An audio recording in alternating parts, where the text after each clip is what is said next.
Maria Sharapova, Justin Gatlin, Anderson Silva, and most famously of all, Lance Armstrong.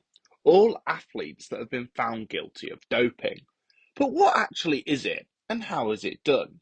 Welcome to your dive into the shady world of performance enhancing drugs. By definition, doping is the unlawful use of drugs to enhance performance of an athlete and can be extended to animals such as horses and greyhounds. One of the most common ways this is done is by increasing the amount of oxygen in the bloodstream, enabling it to deliver to the muscles more quickly. Before we get into how, here is some basic biology you need to know. In order for our muscles to use the energy we gain from our food, they must respire. To do this, they require glucose from food and oxygen. Oxygen is transported to the muscles through the bloodstream, carried by a protein called hemoglobin, which can be found in red blood cells. Respiration then takes place in the mitochondria within the cell, providing energy for our body to use. With that cleared up, here are the three main ways blood doping is done. Blood transfusions. Blood is added to the body through a drip, which increases the amount of red blood cells. This increases the amount of oxygen the muscles can receive, resulting in greater performance. This can be done with your own blood that was stored at some point before and has been reinfused with oxygen, or someone else's blood. Erythropoietin injections, also known as EPO injections, this increases the amount of EPO in the kidney. This hormone regulates the body's production of red blood cells, and therefore a greater amount of this hormone results in a higher than usual red blood cell production.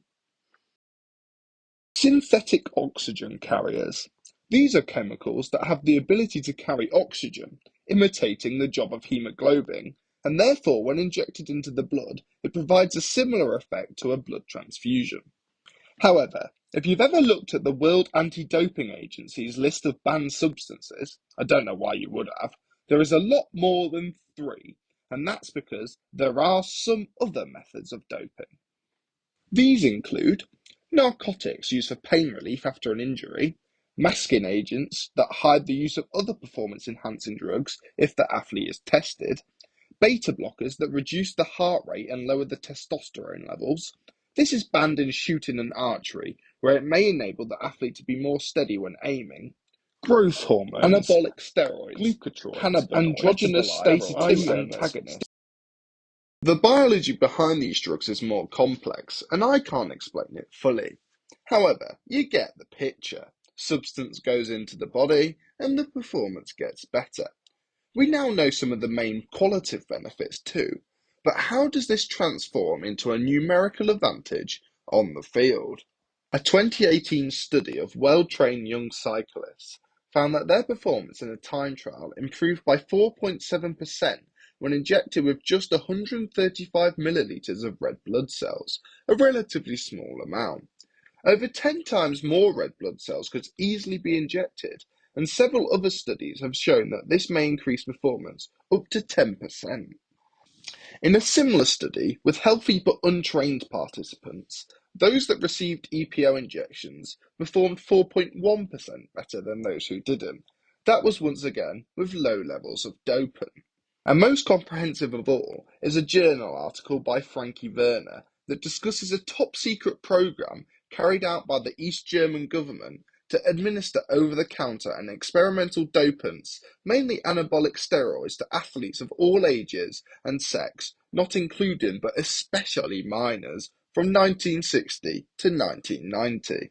Now, this borderlines on the stuff of conspiracy theory, but if we are to take the research on face value, then this table shows the benefits athletes garnered from their non-enhanced performance to their enhanced. Take the current 400-metre world record of 47.6 seconds by Marietta Koch, which was set way back in the 1980s. It is feasible that this was achieved by some sort of performance enhancement, as no athlete, even with modern training facilities, has come anywhere near since. Many East German athletes have come out in the time since and admitted to doping. The US Olympic team requested the gold medals at the 1976 Olympics were redistributed as a result. However, this was emphatically rejected by the IOC. However, beyond this, there is little else to show that doping works, and that's because you have to know someone is doping to ascertain whether they have improved their performance. The International Athletics Federation estimates 40% of athletes have used banned substances at some point in their career, yet just 0.5% are ever caught. And that is because it is no simple task detecting when someone is cheating. For example, you cannot directly test for a blood transfusion if the athlete is using their own blood. Furthermore, in 2011, researchers in Australia found it possible to avoid detection by using microdoses of EPO, but injecting often. And then there's the good old-fashioned way of avoiding being detecting, swapping out a dirty sample with a clean one. Although I refuse to believe modern doping testing could be defeated by such an action.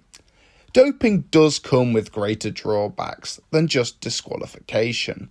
Perhaps unsurprisingly, it can cause multiple health complications, the worst of being cardiovascular problems, stroke, infertility, acne and anxiety, plus many more.